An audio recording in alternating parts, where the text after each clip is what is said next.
Hello everyone, Chris here. In today's video, I will explain everything I know about the strongest meta compositions in the mid-season 6 of Overwatch 2. Let's get started. In this photo, you will see a Circuit Royale map and 5 versus 5 environment where you have a poke comp on the left side versus a brawl comp. And first of all, we need to talk about the differences between certain comps and their functions. If you would look at the poke comp is a comp where you are standing behind a shield and relying on your long-range DPS and supports to create value by out-damaging enemy team before it gets to you. A great example of the poke comp is going to be a poke comp on Circuit Royale, on Junkertown or Havana, a typical sniper maps. It will consist of Sigma, Widowmaker, Hanzo, Illari, and Baptiste. And each and every single character in this composition complements each other and they are working as a team. And if you would want to, for example, swap the character with the Brawl comp, you wanna swap Hanzo for Mei, you will quickly realize that she does not have any time and place in this scenario.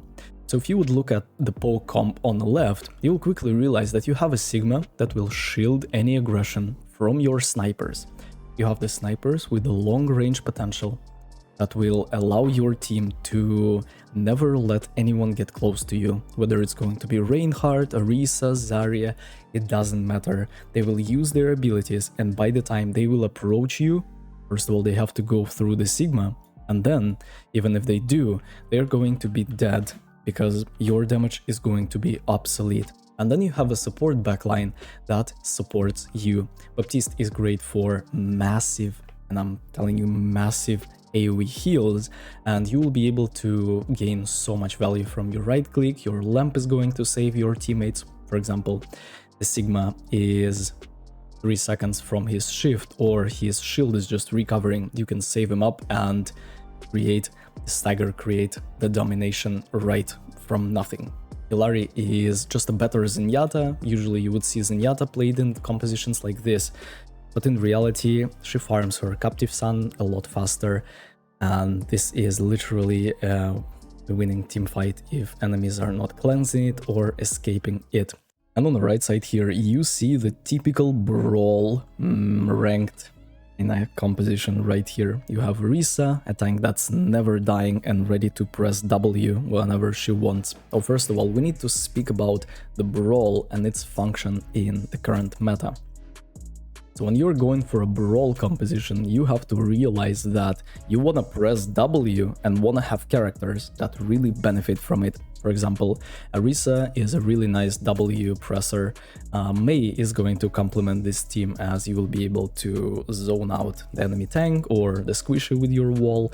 Bastion is just the greatest DPS in the game so far right now, and Lucio will allow your tank to be a little bit faster when it comes to engage and disengage, and Ana is just a great solid support to really solidify everything, and she's going to be a character that will keep everyone alive, going to be a main healer, while Lucio will take care of the speed aura for the enemy team.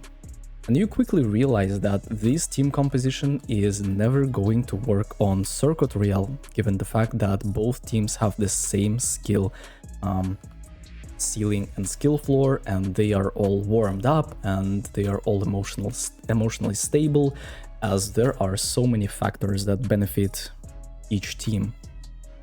So let's say that they are equal in their skill level, emotional state, and ability and want to win the game.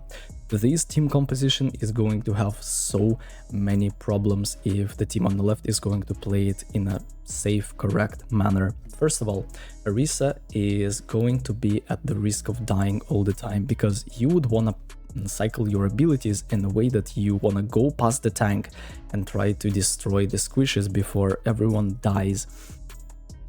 And as a result, you quickly realize that even if you spin and then try to pin someone, there is a lamp to save him, there is Illari to save him, Sigma can peel the backline pretty nicely, and you will never be able to find any opening by yourself. but you can say that you have DPS characters.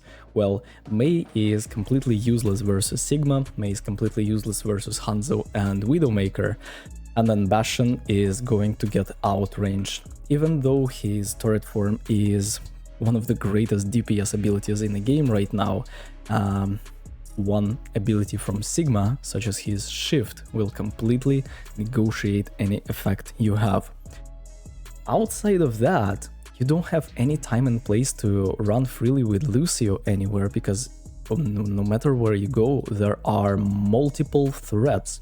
Every single character on the enemy team can poke you out from distance, and you will never be able to do anything against them. As well as the fact that Ana is completely struggling. You have a character that's really nice versus Scoped, you have a character who is really nice versus Scoped, you have a character who is really nice versus Scoped, and this character is also really good. And Baptiste is going to have nice time shooting an Ana that's trying to stand there and heal the poor Arisa. So this is an example of horrible Brawl Composition versus a correct poke one. Of course, in ranked, you will see so many mixes of this. You will see like Hanzo for Bastion, you will see that Baptiste is never going to be played, and instead you will have Ana. But in reality, you have what's great, and then you have everything else. The next map we will go for is going to be Antarctic Peninsula, and as you can see here, we have a little bit of a modified Brawl Composition versus the full dive. And in the mid-season 6 of Overwatch 2, you quickly realize that dive is falling behind because the poke characters and brawl characters are getting overtuned, and they are just such a threat to everyone else that it is utterly impossible to do anything against. So let's take a look at the dive comp, and we need to give it a definition. We need to speak about the function of the dive comp. You quickly realize that you have characters that want to engage from different angles. They want to climb the mountain Fuji from a different starting point, and as a result, your endpoint is going to be the same. Let's say that you are trying to go for the Bastion here.